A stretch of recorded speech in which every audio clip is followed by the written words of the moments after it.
tírọ́ bá lọ lógún ọdún ọjọ́ kan báyìí òótọ́ máa bá ṣóyè yín. irọ́ tí àwọn bàbá ńlá bàbá bọ̀bọ́ yìí ti pa àwọn tó kírètì ẹ̀sìn ìsìlámù òun ni àwọn ọmọ wọn wá ń tú irọ́ yẹn ń sìn.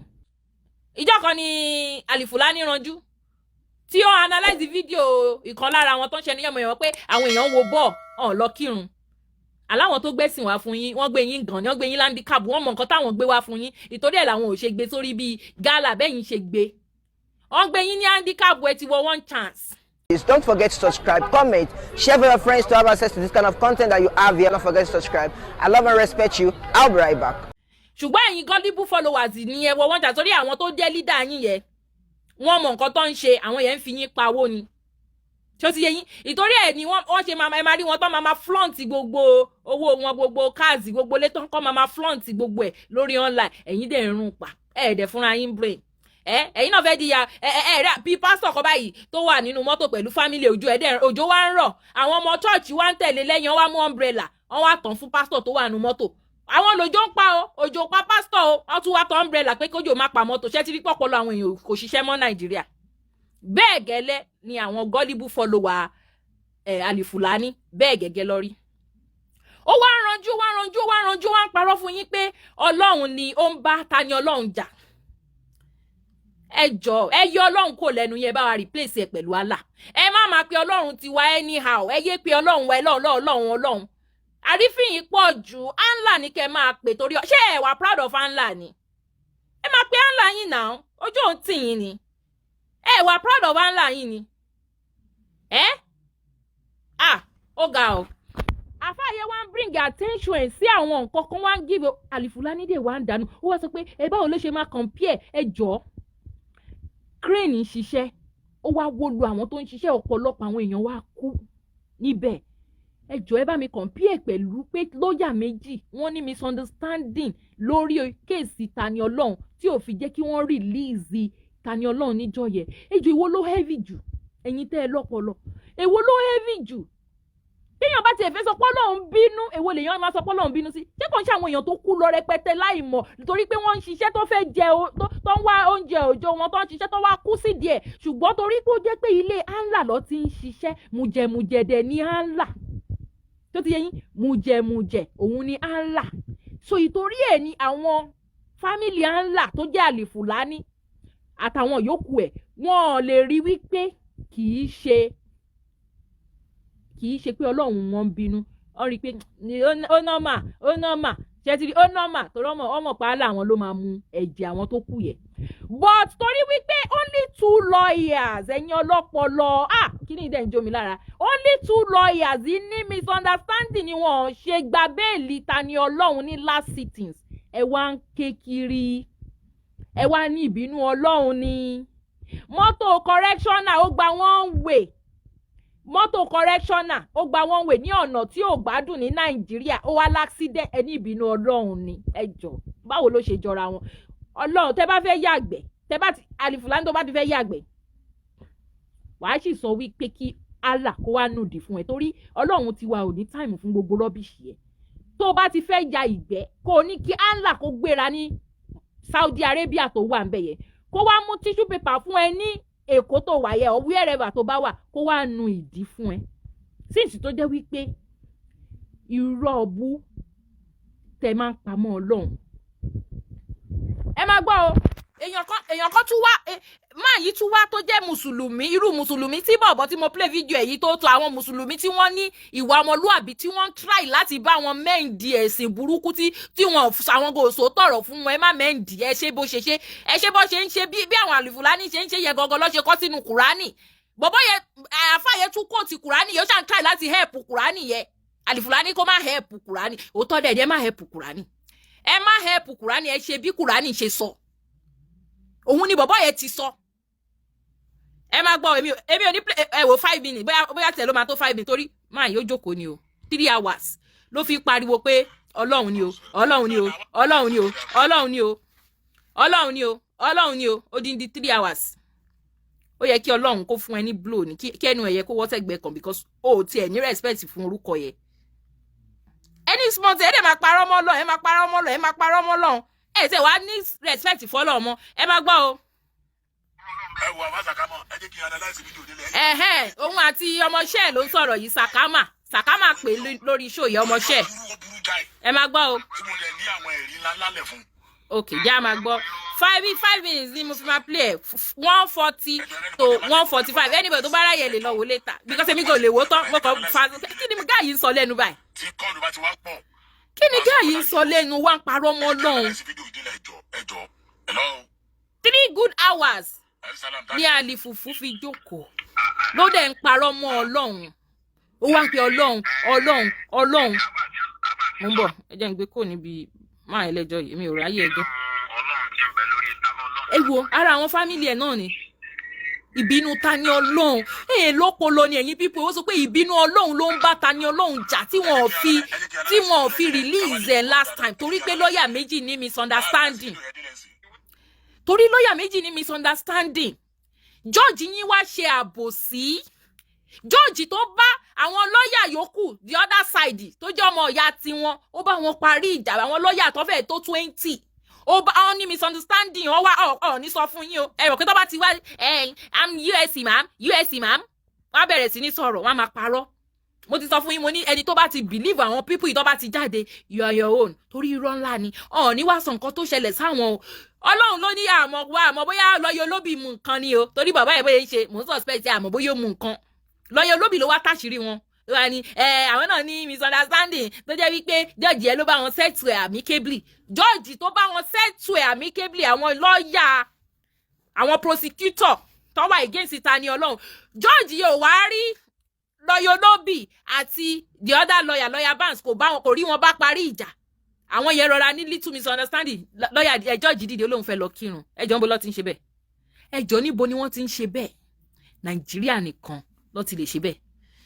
bí yàláyà George yẹ dá l'Amẹ́ríkà kò máa dájọ́ lọ́wọ́ kó wá lọ dìde ó fẹ́ lọ kírun níbo wàáyà sọ pé o ti close wàáyà sọ pé o àjọ ní kéèsì wàáyà sọ pé ẹ fẹ́ lọ discourse ẹ̀ kò ń ṣe pé kódà kó fẹ́ lọ kírun gan wà bí ìyá ẹ̀dá kó sọ pé o fẹ́ lọ kírun ṣùgbọ́n Nàìjíríà ibẹ̀ nìkan ni orí burúkú ti máa ń ṣẹlẹ̀. Ẹ máa gbọ́ o. Ẹjọ́ ẹ jẹ́ kí analyse ìdílé ẹjọ́. 4 minutes ló kù 4 minutes la máa fi gbọ́ mo kàn fẹ́ kẹ́ gbọ́ ẹ máa gbọ́ o. Ṣé ń gbọ́? Ẹ máa gbọ́ ọ̀rọ̀ tó fẹ́ fi wúra wọn yìí o. Ẹ máa gbọ́ o. Wọ́n ní mọ́tò tó ń gbé Tani Olohun bọ̀ láti prison àwọn èèyàn méje l'accident. Wọ́n wá fẹ́ fi ọ̀rọ̀ Saudi Arabia wọ́n wá fi wé ṣé ẹ̀sà òkè jazakumullahu khairan bá sàkámẹ́ ṣe. Ẹ máa gbọ́ o ṣe rí i pé àwọn pípù yìí wọn ò ní làákàyè. Ẹ máa gbọ́ o Alifufu má wọrí. Tí wọ́n ń ṣe construction lọ́wọ́ ní Mọ́kà àwọn irinṣẹ́ tí wọ́n ń lò ní Mọ́kà yẹn ó já ó dẹ̀ pa ọ̀pọ̀lọpọ̀ àwọn èèyàn ẹjọ́ ta lọ́lọ́run bá níbẹ̀ yẹn. Ṣé ti gbọ́ ṣe rí i pé ó rí máa yí pé ṣe rí i pé máa fà tí Alifufu analyse iṣẹ́ yẹn rí i pé máa yí ní ọpọlọ mùsùlùmí ẹgbẹ́ ẹ̀ ní o àfáà lòun náà ẹ rí i pé máa yí ní ọpọlọ ní brain ó ní àwọn èèyàn ń ṣiṣẹ́ construction ní Mẹ́kà irinṣẹ́ tí wọ́n wá ń fi ń ṣiṣẹ́ construction ó wá jálù wọn lórí àwọn èrò rẹpẹtẹ wọ́n wá kú. Máa yẹn wá ń béèrè wípé ẹjọ́ Tani Olohun bínú sí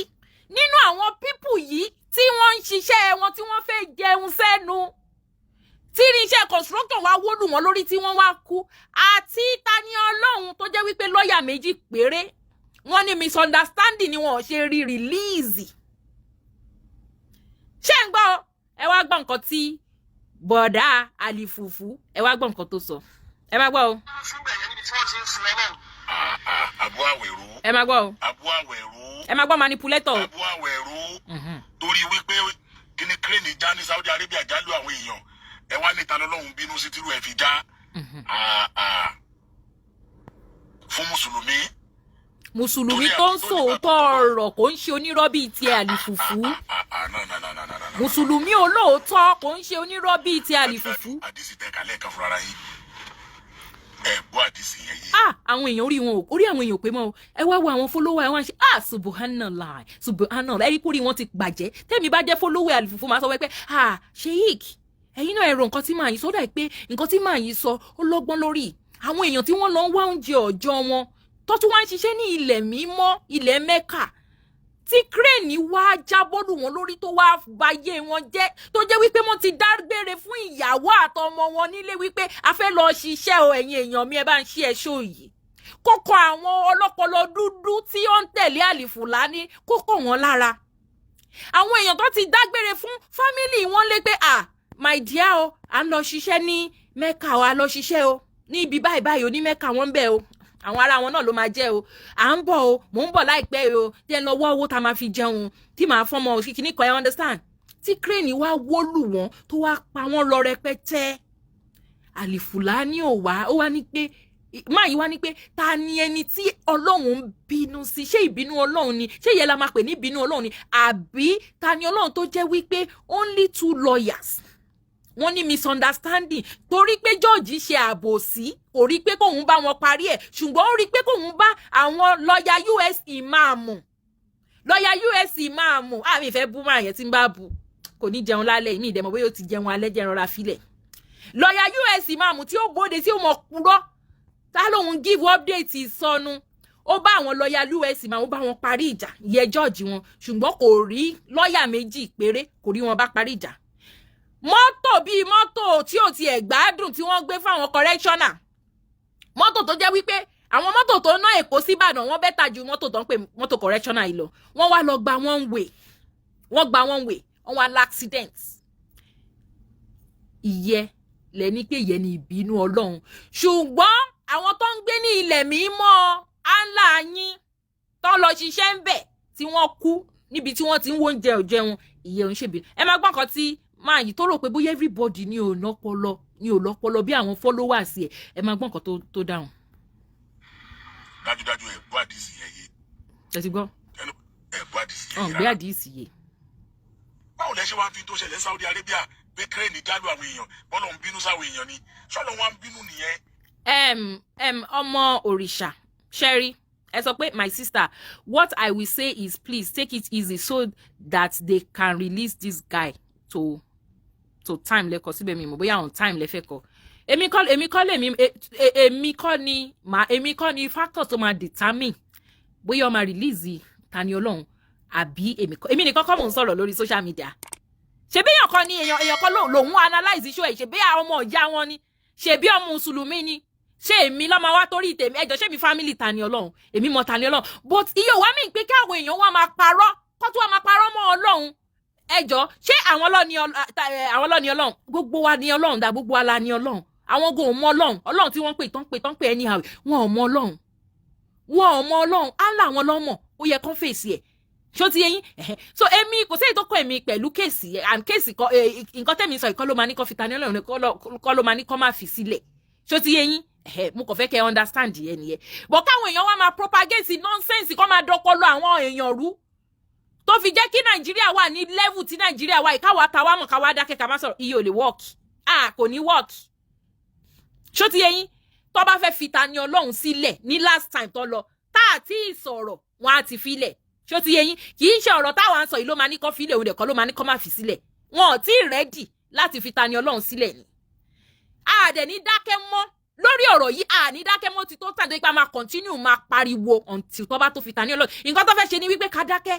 so that wọ́n máa ṣe bó ṣe báwọn ṣe wà please ìyá Tani Olohun ti lọ bẹ̀bẹ̀ ẹ̀rí bó bí ìyá yẹn ṣe ń ròlù nílẹ̀ nílọrin Tani Olohun fúnra rẹ̀ true lọ́yọ̀ olóbì ó ti lọ bẹ̀bẹ̀ there is a lot behind lọ́yọ̀ olóbì but èmi ò ní sọ anything wọ́n ní dọ́tọ́rọ̀ ò bá tí tòyìn ò kí ń sọ there is a lot behind lọ́yọ̀ olóbì bí lọ́yọ̀ olóbì ṣe padà there is a lot behind it but I will not say anything now true lọ́yọ̀ olóbì Tani Olohun tó wá bẹ̀bẹ̀ ó tún kọ lẹ́tà ẹ wá sọ pé ká má sọ̀rọ̀ kọ́ ba lè filẹ̀ ẹjọ́ láti ìjọ yìí tá a sọ̀rọ̀ tá a keep quiet tá a respect ìyá Tani Olohun tó bá fẹ́ filẹ̀ lélẹ̀ tán lọ ṣé wọ́n ní filẹ̀ ni ẹ fi story lẹ̀ jàre lè stop wa èmi ti sọ tó bá stop everywhere kó má sọ̀rọ̀ èmi kọ́ lọ́mọ sọ̀rọ̀ tí ẹ lè stop anybody kó má sọ̀rọ̀ ìsìn nǹkan la ṣẹ̀ṣẹ̀ máa sọ̀rọ̀ ẹ má fi sílẹ̀ ìsìn la ṣẹ̀ṣẹ̀ máa sọ̀rọ̀ a ṣẹ̀ṣẹ̀ bẹ̀rẹ̀ ni tẹ́ bá ti ń gbé wá bá máa fún yín padà ní back to back a ṣẹ̀ṣẹ̀ máa sọ̀rọ̀ ni ṣebí ìlú tí ò lófin ni ṣé nǹkan tí wọ́n gbé Tani Olohun in the first place ṣó yẹ kó gbé fún tẹ́ bá ti arrest ẹ lè arrest ẹ kẹ́ sọ ẹ sí court kó dẹ̀ wá máa jẹ́jọ́ court lọ́dọ̀ yín bọ́ ẹ fẹ́ fi hàn pé ẹ lè gbé ẹ̀dẹ̀ lè tí mọ́lẹ̀ ẹ̀dẹ̀ ti fi hàn kí ló tún wá kù àwa kọ́ la ní kó má release ẹ̀ tó bá ti yá wọn wọ́n máa release ẹ máa gbọ́. bẹ́ẹ̀ ìṣèbínú ọlọ́run ló jẹ́ kí kírẹ́ẹ̀nì já fún mùsùlùmí irú comparison wo nìyẹn. ṣé ẹ ń gbọ́. no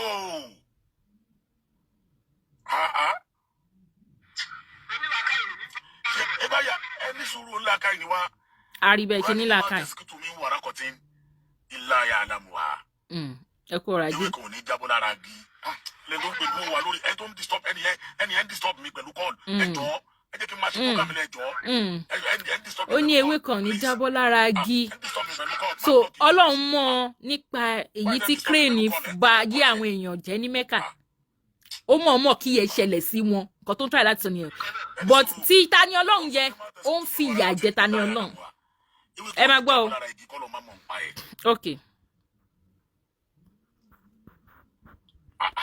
ó tó ṣẹlẹ̀ Saudi Arabia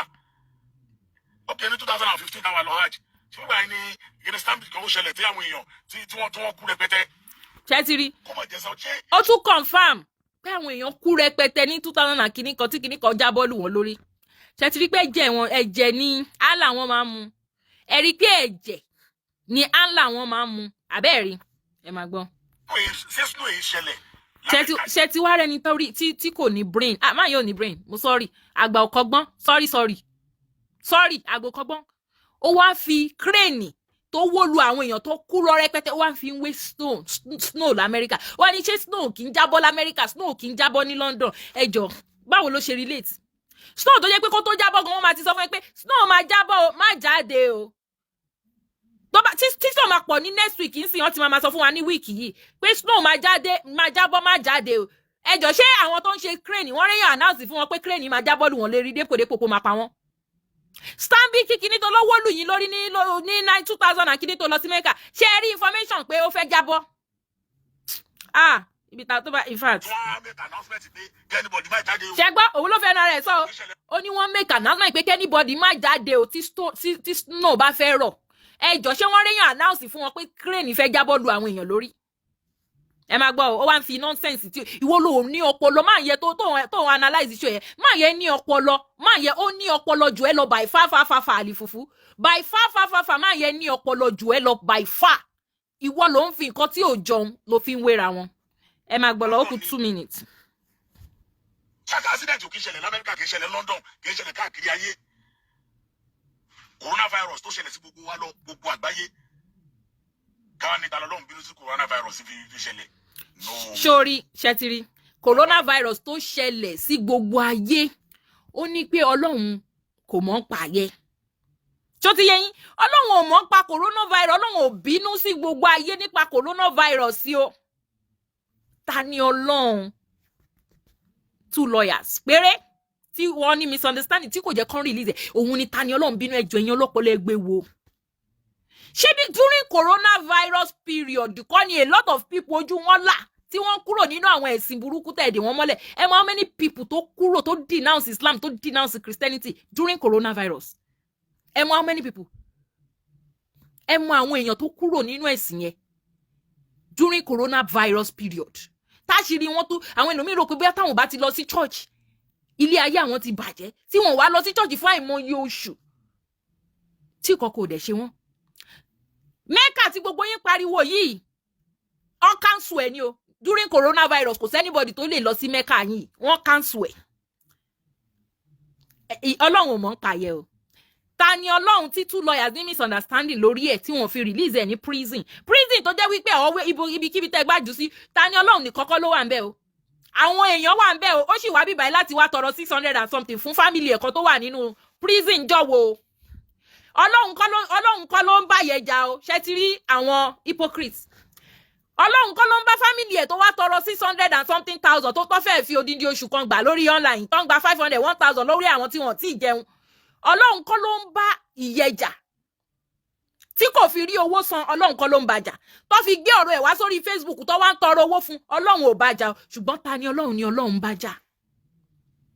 ẹ ráyè lọ sí Mẹ́kà fún odindi ọdún kan Ọlọ́run ò bá yín jà o àwọn èèyàn kúrò nínú ẹ̀sìn yín rẹpẹtẹ during coronavirus Ọlọ́run kọ́ o but torí 2 lawyers tó ní misunderstanding Ọlọ́run ló ń bá Tani Olohun ṣé ti rí pé no gum show ẹ máa gbọ́ lọ. kò jọ títa lọ́lọ́run tẹ́yìn fi wé yìí. ṣẹ́tìrì ó ní kò jọ títa lọ́lọ́run ẹ rí. bí kẹ́hìnsì wá jábọ́ láwọn èèyàn Saudi Arabia yẹn nísìn Ọlọ́run wá bínú sí wọn nìyẹn. no kádàrá ni. ṣe gbọ́ Ọlọ́run ti kọ kádàrá pé yóò ṣe nìyẹn. máa yí you are a wicked soul. You are a wicked soul. But me blame ẹ ná because Allah yín onímùjẹ̀mùjẹ̀ ni. Ó ní crane jábọ́ wá pa a lot of people. Ó ní kádàrá tiwọn nìyẹn. Ó ní kádàrá tiwọn bí Allah yẹn ṣe kọ́ fún wọn nìyẹn. Torí Allah yẹn need láti mú ẹ̀jẹ̀ wọn. Iye òun ṣèbínú Ọlọ́run iye òjò kókó kí láwọn people yìí ṣe tó jẹ́ wípé wọn ò ṣẹ̀ wọn ò rò wọn lọ ṣiṣẹ́ wọn crane jábọ́ ó dẹ̀ pa gbogbo wọn lọ. Tani Olohun ẹyọ kan torí ẹ wà ní lawless country ìlú tí tó ló fi tẹ́ẹ̀tẹ̀lé ìyẹn ni Ọlọ́run bínú sí ẹjẹ́ gbọ́ tú. Ẹgbọ́n ó ní ara nǹkan tí Ọlọ́run ti kọ kó máa ṣẹlẹ̀ láyé òun nìyẹn torí kò ṣẹlẹ̀ sí fámílì ẹ̀ torí crane yẹn kò jábọ́ lu àwọn family member ẹ àlìfùfù ìwọ wá ní ara nǹkan tí Ọlọ́run ti kọ pé yóò mọ ṣẹlẹ̀ láyé nìyẹn tó bá jẹ́ pé àwọn family member ni crane yẹn jábọ́ lù wàá jókòó wàá question Allah ẹ̀yẹ torí ìwọ believe nínú Ọlọ́run kan pé Ọlọ́run lẹ́nu ni wàá jókòó wàá question Allah ẹ̀yẹ wàá ní jókòó bọ̀ torí pé àwọn tí crane jábọ́ lù lórí tí wọ́n kú ìwọ lọ ṣáwọn yóò ní family àbí ẹ̀jẹ̀ kọ́ ló ń ràn nínú vein wọn àbí àwọn kan tó jẹ́ family àwọn bíbọn àwọn máa dúró dè wọ́n lé pé bàbá àwọn àbí ẹ̀gbọ́n àwọn ń bọ̀ nílé ìwọ wá ní bọ́lọ́hun ṣe kọ́ nìyẹn pé ó máa ṣẹlẹ̀ nínú ayé báwọn yẹn ṣe kú torí pé wọn ò tán mọ́ ìyá láyà ẹ̀ torí pé o ò mọ̀ wọ́n rí kò dẹ̀ kàn ẹ́ bọ́lọ́hun ṣe kọ́ pé ó máa ṣẹlẹ̀ nínú ayé nìyẹn ṣùgbọ́n Tani Olohun torí lọ́ọ̀yà méjì ìyẹn lọ́lọ́hun ó ń bínú sí ẹ máa gbọ́ manipulation rọ o ẹ máa gbọ́ manipulation burúkú o bọ́lọ́hun ṣe kọ́ pé ó máa ṣẹlẹ̀ nínú ayé nìyẹn torí kò kọ́ sọ́dọ̀ tiẹ̀ àbí kò sí wàhálà continue. kódà kò yẹ kẹ́ tó ń sọ ìwé tẹ́ wá fi wéra wọn yìí ló wá ó ti wá tún wá ba gbogbo ẹ̀ jẹ́. ṣẹgbọ́ máa yẹ sọ ọ̀rọ̀ tó ní làákàyè ṣẹgbọ́ oníbàwọ̀ lọ́yìn máa fi Saudi Arabia wé ọ̀rọ̀ Tani Olohun torí pé àwọn tó wà ní Saudi Arabia yẹ ẹranko ni wọ́n ń ṣèyàn torí àwọn tó wà ní Saudi Arabia wọn ò ní ẹ̀mí tó fi ń sọ̀rọ̀ ẹranko ni wọ́n ń ṣèyàn àbí torí ẹ̀ lọ ṣe lè compare Saudi Arabia ẹ máa gbọ́ o kò jọra wọn. ẹgbẹ́ tí kì í yẹn kò nírò rí kò jọra wọn. ẹ̀yin ọ̀sọ́ ẹ̀ láwọn onílàáká ilẹ̀ ń bá wí alhamdulilayi gbogbo àwọn onílàáká yìí wá a máa fi làáká yìí bọ̀ náà. aláàrí làáká yín àrí bẹ́ẹ̀ ṣe làáká yìí àrí gan.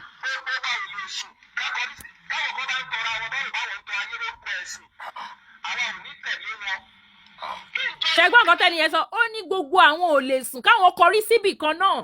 ó ní táwọn kan bá ń tanra wọn nítorí ẹ̀sìn àwọn ò ní tanra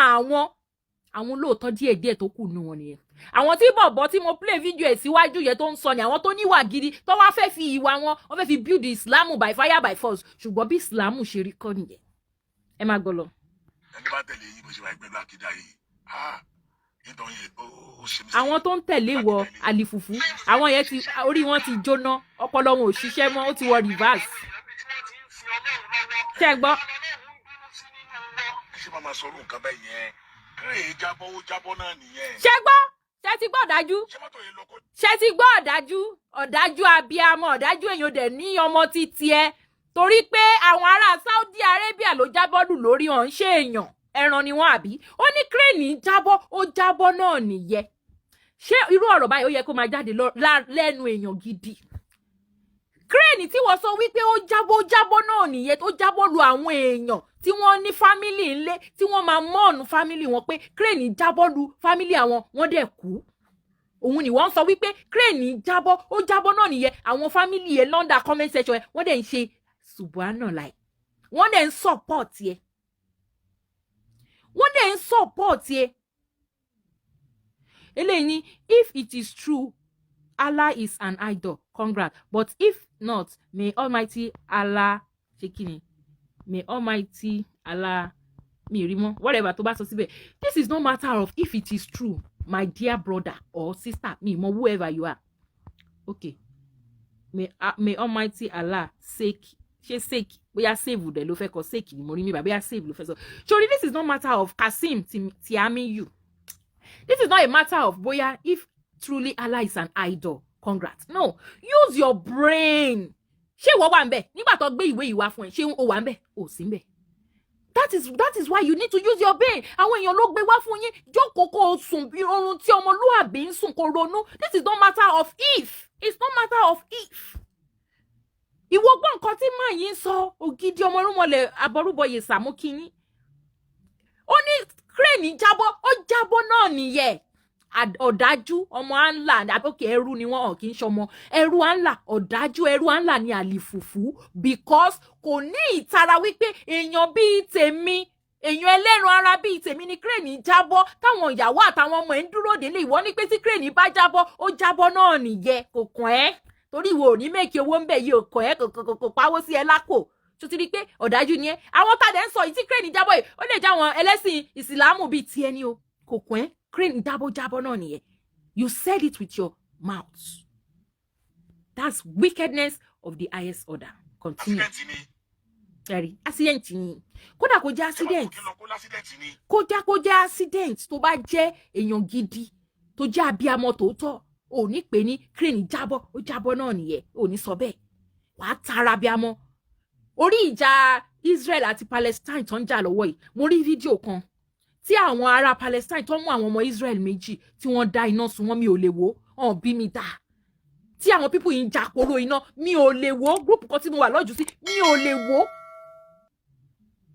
irú èèyàn bí Alfulanny òun ló máa jó àwọn pípù yẹn pẹ̀lú bó ṣe sọ yìí tó bá gbé owó fún pé yá wá jó àwọn pípù yẹn máa jó wọn dànù tó sọ pé crane jábọ́ ó jábọ́ náà nìyẹn can you imagine ẹ máa gbọ́ ó kù bí 2 minutes torí mi ò ní time fún long videos ẹ̀. Ọ̀gá gbé story lọ kò sẹ́yìn tó kàn wá pẹ̀lú speaking in tongues don't speak.